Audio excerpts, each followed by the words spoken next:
नमस्कार, मैं योगेश तिवारी। आज की विभागीय चर्चा में हमारे साथ हैं बुंदेलखंड विश्वविद्यालय की ललित कला संस्थान की सहायक आचार्य डॉक्टर श्वेता पांडे। डॉक्टर श्वेता पांडे ने बनारस हिंदू विश्वविद्यालय से पीएचडी की उपाधि हासिल की है। वर्ष 2013 से निरंतर बुंदेलखंड विश्वविद्यालय को अपनी सेवाएं प्रदान करती आ रही हैं। 100 से अधिक संगोष्ठियां कर चुकी डॉक्टर पांडे का आज हम अपने कार्यक्रम में स्वागत करते हैं। आइए हम स्वागत करते हैं डॉक्टर श्वेता पांडे का आज की इस विभागीय चर्चा में। चर्चा करते हैं, आपकी अभी तक की कला यात्रा कैसी रही? मेरी कला यात्रा अगर मैं जिक्र करूं तो मैं जब बाल्यावस्था में थी तो मेरे जो बड़े भाई हैं वो बहुत ही अच्छी ड्राइंग बनाते थे। उनको देख कर के मैंने कॉपी करना शुरू किया, क्योंकि मेरे भाई साहब बहुत अच्छी ड्राइंग करते थे। तो स्कूल में पता था कि मैं भी भैया की तरह ही बनाऊं और मेरे टीचर्स भी मुझे जाने। और धीरे धीरे ये जो शौक़ था वो पैशन में बदलने लगा और सब्जेक्ट के तौर पे मैंने हाई स्कूल इंटर में ड्राइंग एंड पेंटिंग को चूज़ किया। और उसके बाद फिर मैंने बैचलर मास्टर में इसे एक एकेडमिकल रूप से अपनाया और इस विधा में काम किया। और इसके उपरांत मैंने फिर बीएचयू वाराणसी से अपने रिसर्च कार्य को पूरा किया, जहाँ पे रहते हुए, चाहे वो गोरखपुर विश्वविद्यालय रहा हो या बीएचयू वाराणसी, यहाँ पे रहते हुए मुझे बहुत सी विधाओं के बारे में अलग अलग, जैसे क्योंकि हमारा फील्ड ड्राइंग एंड पेंटिंग का है, लेकिन उसके बाद भी विश्वविद्यालय में टेक्सटाइल होता है, मूर्ति कला होती है। तो इन सभी विभागों में जाना, उनके बारे में जानना, ये मुझे शुरू से ही बहुत पसंद रहा। और इसका परिणाम ये रहा कि मुझे कला की विभिन्न विधाओं में काफ़ी कुछ सीखने को मिला और वो धीरे धीरे मेरे पैशन में भी तब्दील हो गया। जैसे मैं ड्राइंग एंड पेंटिंग तो करती हूँ, उसके साथ ही मुझे फोटोग्राफी भी बहुत अच्छी लगती है। तो ये सारा जो योगदान है कला में रुचि का, वो बचपन से लेकर के अभी तक की जर्नी में हमेशा कुछ ना कुछ इंक्रीज होता रह रहा है। पीएचडी करने के बाद बुंदेलखंड विश्वविद्यालय के छात्रों के साथ आपका अनुभव कैसा रहा? जब मैं बुंदेलखंड विश्वविद्यालय में यहाँ पे आना हुआ मेरा, और उसके बाद मैंने जब बच्चों को नज़दीक से जानना शुरू किया, तो मुझे एक चीज़ पता चली, क्योंकि यहाँ पे बीएफए के लिए जैसे अन्य शहरों में काफ़ी क्रेज़ है, वैसे यहाँ पे अभी इतना प्रचलन नहीं था। लोगों को बीएफए की बारे में, एमएफए के बारे में कम जानकारी थी। एमएफए तो 2015 में यहाँ पे आया। हम लोगों ने, हमारे सभी शिक्षकों के प्रयास से 2015 में एमएफए विषय को हम लोगों ने कंटिन्यू किया। बीएफए के बारे में ही बहुत कम लोग थे जो जानते थे। तो मेरे पास जो बच्चों के रूप में आते थे वो काफ़ी रॉ मटेरियल में रहते थे, क्योंकि उन्हें कला के बारे में उतनी समझ नहीं थी जितनी कि अन्य शहरों में बीएफए के छात्रों में होती है, क्योंकि वहाँ पे प्रोसेस भी वो है, एंट्रेंस का प्रोसेस है। तो इस वजह से बच्चे थोड़े से खुद तैयारी करके आते हैं, लेकिन हमें जो यहाँ पे बच्चे मिले वो रॉ मिले। और इसका मुझे लगता है कहीं ना कहीं फ़ायदा भी हुआ, क्योंकि हम उन्हें फिर पूरी तरह से कला के जो मोल्ड है उसमें ढालने का प्रयास करते हैं, और वो बच्चे काफ़ी अच्छे ढंग से चीज़ों को सीख भी लेते हैं। और जो उनका सादापन मिला है हम लोगों को, तो उसमें लगनशीलता जो है ना, वो काफ़ी देखने को मिली, जिसकी वजह से काम करने में और आनंद आया। आइए हम बात करते हैं ललित कला के बारे में। ललित कला में कौन कौन से कोर्स उपलब्ध हैं और उनकी प्रवेश प्रक्रिया क्या होगी? ललित कला संस्थान बुंदेलखंड विश्वविद्यालय में बीएफए जो बैचलर की डिग्री है, उसमें पहला साल जो होता है वो फाउंडेशन कोर्स होता है, जिसमें सभी कोर्स की शिक्षा दी जाती है। और उसके उपरांत बच्चा अपना स्पेशलाइजेशन चूज़ करता है सेकेंड ईयर में आने के बाद, चाहे वो ड्राइंग एंड पेंटिंग हो या अप्लाइड हो। तो इस तरह से जो बच्चे की रुचि होती है और जिसमें उसका कार्य करने में मन लगता है, वो अपनी विधा को चुन लेता है। हमारे बुंदेलखंड विश्वविद्यालय में 2 ही विधाएँ हैं। अगर अदर आर्ट्स कॉलेज की बात करेंगे तो वहाँ पे आपको मूर्ति कला, छापा कला, टेक्सटाइल वगैरह मिल जाते हैं, लेकिन फ़िलहाल हमारे पास यही 2 हैं। और हमारे यहाँ प्रवेश का जो प्रक्रिया है, उसके लिए आप इंटरमीडिएट 45% से ज़्यादा आपके नंबर होने चाहिए। और इसके अलावा हमारे यहाँ डायरेक्ट एडमिशन है, कोई भी इंट्रेंस एग्ज़ाम नहीं होता है, एज बाउंडेशन नहीं है। तो आप आवेदन कर सकते हैं, जब भी आवेदन की प्रक्रिया शुरू होती है, ऑनलाइन प्रोसेस है। तो आपको आवेदन के लिए ऑनलाइन प्रक्रिया को पूरा करना होता है, उसके बाद काउंसलिंग के बाद आपका एडमिशन हो जाए। जी, मैम ने अभी बताया कि प्रवेश के लिए सीधी प्रक्रिया है, कोई प्रवेश परीक्षा नहीं देनी है। और आगे हम बात करते हैं इसकी ललित कला की जो पढ़ाई है वो कैसी है, लोग इसको बड़े हल्के में लेते हैं। जी जी हाँ, कला के विषय के साथ एक ये जी बड़ी ही क्या कह सकते हैं, इसको दुर्भाग्य कह सकते हैं कि लोग बहुत इसे हल्के में जी लेते हैं। नॉर्मली क्या होता है कि सभी के अगर कोई बच्चा कहता है कि मुझे ड्राइंग लेनी है तो सभी के दिमाग में एक ही बात आती है कि क्यों पढ़ने में मन नहीं लग रहा है, कि आप आर्ट ले लोगे, ये आसान विषय है, प्रैक्टिकल सब्जेक्ट है, नंबर अच्छे मिल जाते हैं। जबकि ऐसा नहीं है, हर बच्चे के अंदर की क्वालिटी अलग अलग होती है।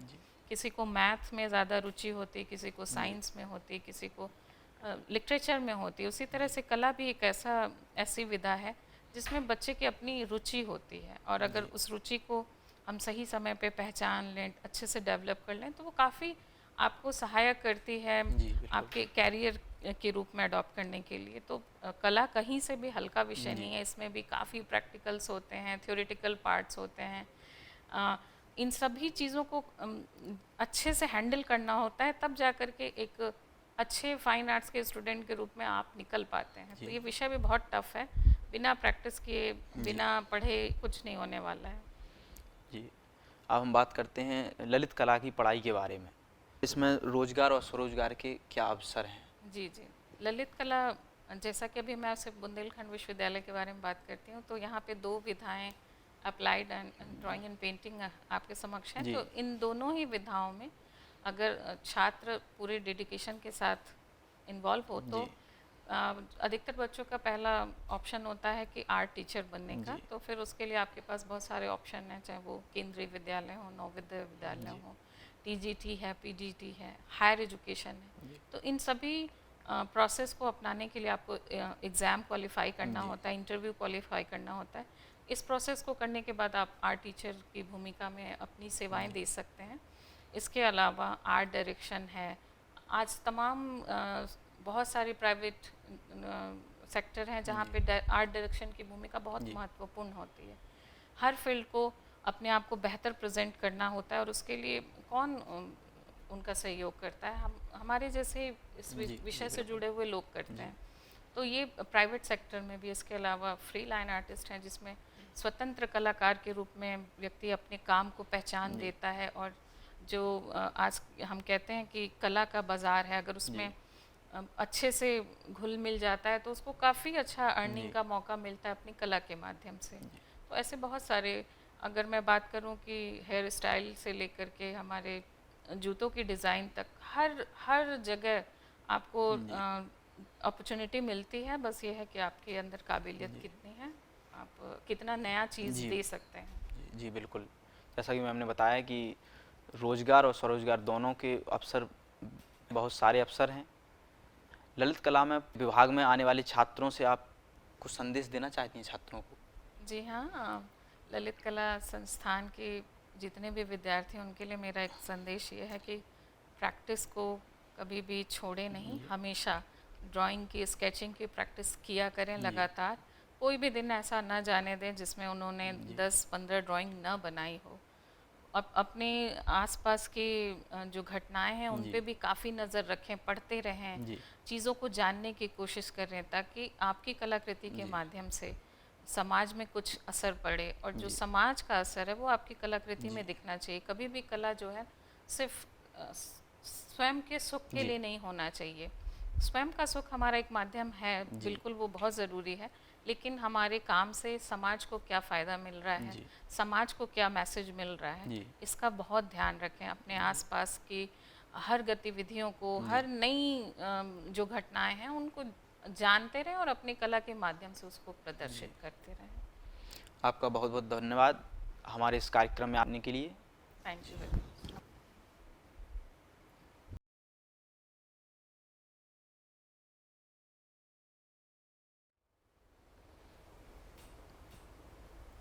नमस्कार, मैं योगेश तिवारी। आज की विभागीय चर्चा में हमारे साथ हैं बुंदेलखंड विश्वविद्यालय की ललित कला संस्थान की सहायक आचार्य डॉक्टर श्वेता पांडे।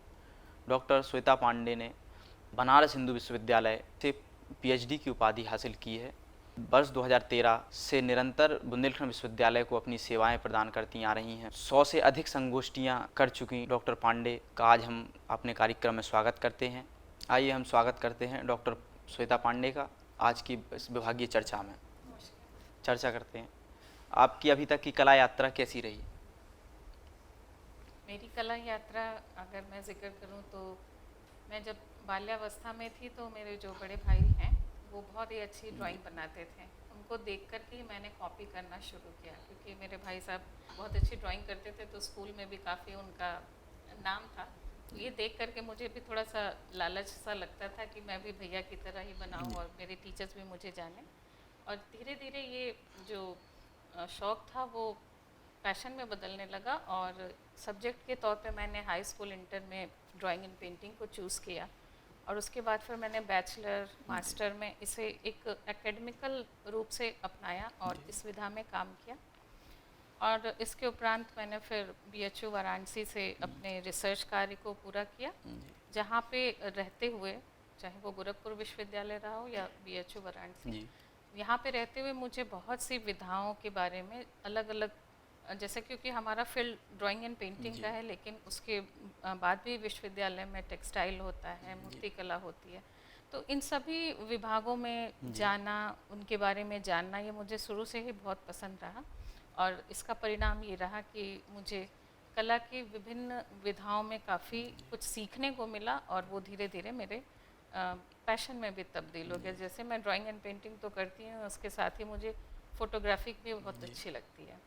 तो ये सारा जो योगदान है कला में रुचि का, वो बचपन से लेकर के अभी तक की जर्नी में हमेशा कुछ ना कुछ इंक्रीज होता रहता है।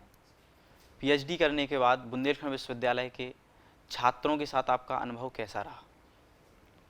जब मैं बुंदेलखंड विश्वविद्यालय में यहाँ पे आना हुआ मेरा, और उसके बाद मैंने जब बच्चों को नज़दीक से जानना शुरू किया तो मुझे एक चीज़ पता चली, क्योंकि यहाँ पे BFA के लिए जैसे अन्य शहरों में काफ़ी क्रेज़ है, वैसे यहाँ पे अभी इतना प्रचलन नहीं था। लोगों को BFA के बारे में, MFA के बारे में कम जानकारी थी।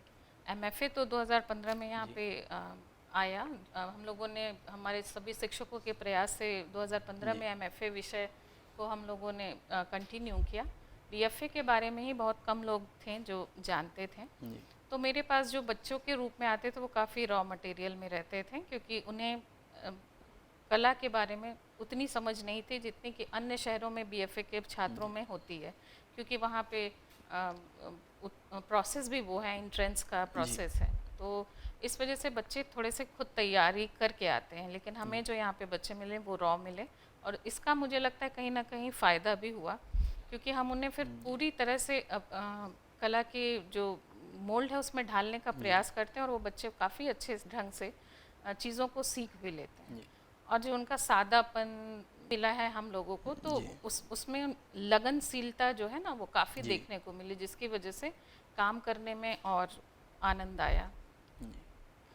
आइए हम बात करते हैं ललित कला के बारे में। ललित कला में कौन कौन से कोर्स उपलब्ध हैं और उनकी प्रवेश प्रक्रिया क्या होगी?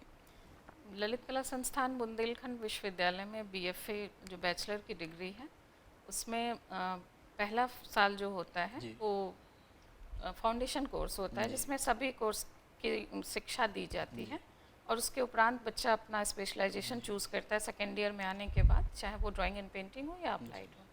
तो इस तरह से जो बच्चे की रुचि होती है और जिसमें उसका कार्य करने में मन लगता है, वो अपनी विधा को चुन लेता है। हमारे बुंदेलखंड विश्वविद्यालय में 2 ही विधाएँ हैं।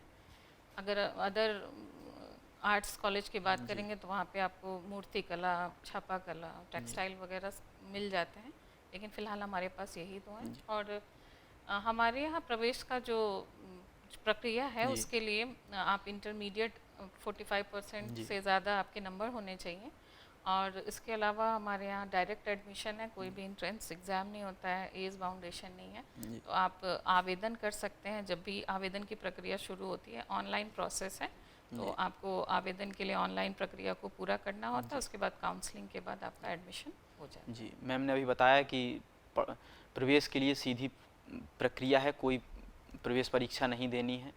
और आगे हम बात करते हैं इसकी ललित कला की जो पढ़ाई है वो कैसी है, लोग इसको बड़े हल्के में लेते हैं। जी जी हाँ, कला के विषय के साथ एक ये जी बड़ी ही क्या कह सकते हैं इसको, दुर्भाग्य कह सकते हैं कि लोग बहुत इसे हल्के में जी लेते हैं। नॉर्मली क्या होता है कि सभी के अगर कोई बच्चा कहता है कि मुझे ड्राइंग लेनी है तो सभी के दिमाग में एक ही बात आती है कि क्यों पढ़ने में मन नहीं लग रहा है कि आप आर्ट ले लोगे, ये आसान विषय है, प्रैक्टिकल सब्जेक्ट है, नंबर अच्छे मिल जाते हैं। जबकि ऐसा नहीं है, हर बच्चे के अंदर की क्वालिटी अलग अलग होती है। किसी को मैथ में ज़्यादा रुचि होती है, किसी को साइंस में होती है, किसी को लिटरेचर में होती है। उसी तरह से कला भी एक ऐसी विधा है जिसमें बच्चे की अपनी रुचि होती है, और अगर उस रुचि को हम सही समय पे पहचान लें, अच्छे से डेवलप कर लें, तो वो काफ़ी आपको सहायक करती है जी बिल्कुल। आपके कैरियर के रूप में अडॉप्ट करने के लिए। तो कला कहीं से भी हल्का विषय जी नहीं है, इसमें भी काफ़ी प्रैक्टिकल्स होते हैं, थ्योरेटिकल पार्ट्स होते हैं। इन सभी चीज़ों को अच्छे से हैंडल करना होता है, तब जा कर के एक अच्छे फाइन आर्ट्स के स्टूडेंट के रूप में आप निकल पाते हैं। तो जी ये विषय भी बहुत टफ है, बिना प्रैक्टिस किए, जी बिना पढ़े कुछ नहीं होने वाला है। जी। अब हम बात करते हैं ललित कला की पढ़ाई के बारे में।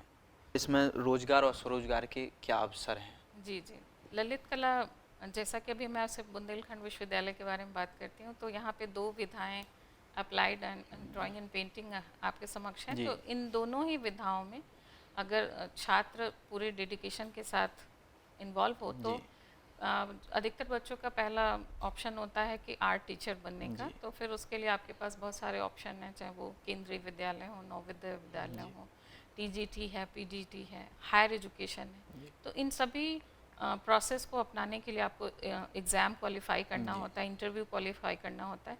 इस प्रोसेस को करने के बाद आप आर्ट टीचर की भूमिका में अपनी सेवाएं दे सकते हैं। इसके अलावा आर्ट डायरेक्शन है। आज तमाम बहुत सारी प्राइवेट सेक्टर हैं जहाँ पे आर्ट डायरेक्शन की भूमिका बहुत जी महत्वपूर्ण होती है।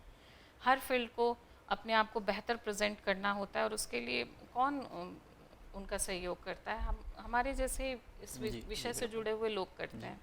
तो ये प्राइवेट सेक्टर में भी। इसके अलावा फ्री लाइन आर्टिस्ट हैं, जिसमें स्वतंत्र कलाकार के रूप में व्यक्ति अपने काम को पहचान देता है, और जो आज हम कहते हैं कि कला का बाज़ार है, अगर उसमें अच्छे से घुल मिल जाता है तो उसको काफ़ी अच्छा अर्निंग का मौका मिलता है अपनी कला के माध्यम से। तो ऐसे बहुत सारे, अगर मैं बात करूं कि हेयर स्टाइल से लेकर के हमारे जूतों की डिज़ाइन तक, हर जगह आपको अपॉर्चुनिटी मिलती है। बस ये है कि आपके अंदर काबिलियत कितनी है, आप कितना नया चीज़ दे सकते हैं। जी बिल्कुल। जैसा कि मैम ने बताया कि रोजगार और स्वरोजगार दोनों के अवसर, बहुत सारे अवसर हैं। ललित कला में विभाग में आने वाले छात्रों से आप कुछ संदेश देना चाहती हैं छात्रों को? जी हाँ, ललित कला संस्थान के जितने भी विद्यार्थी हैं उनके लिए मेरा एक संदेश ये है कि प्रैक्टिस को कभी भी छोड़े नहीं, हमेशा ड्राइंग की, स्केचिंग की प्रैक्टिस किया करें लगातार। कोई भी दिन ऐसा ना जाने दें जिसमें उन्होंने 10-15 ड्राइंग ना बनाई हो। अपने आसपास के जो घटनाएं हैं उन पे भी काफ़ी नज़र रखें, पढ़ते रहें, चीज़ों को जानने की कोशिश करें, ताकि आपकी कलाकृति के माध्यम से समाज में कुछ असर पड़े, और जो समाज का असर है वो आपकी कलाकृति में दिखना चाहिए। कभी भी कला जो है सिर्फ स्वयं के सुख के लिए नहीं होना चाहिए। स्वयं का सुख हमारा एक माध्यम है, बिल्कुल वो बहुत ज़रूरी है, लेकिन हमारे काम से समाज को क्या फ़ायदा मिल रहा है, समाज को क्या मैसेज मिल रहा है, इसका बहुत ध्यान रखें। अपने आसपास की हर गतिविधियों को, हर नई जो घटनाएं हैं उनको जानते रहें और अपनी कला के माध्यम से उसको प्रदर्शित करते रहें। आपका बहुत बहुत धन्यवाद हमारे इस कार्यक्रम में आने के लिए। Thank you.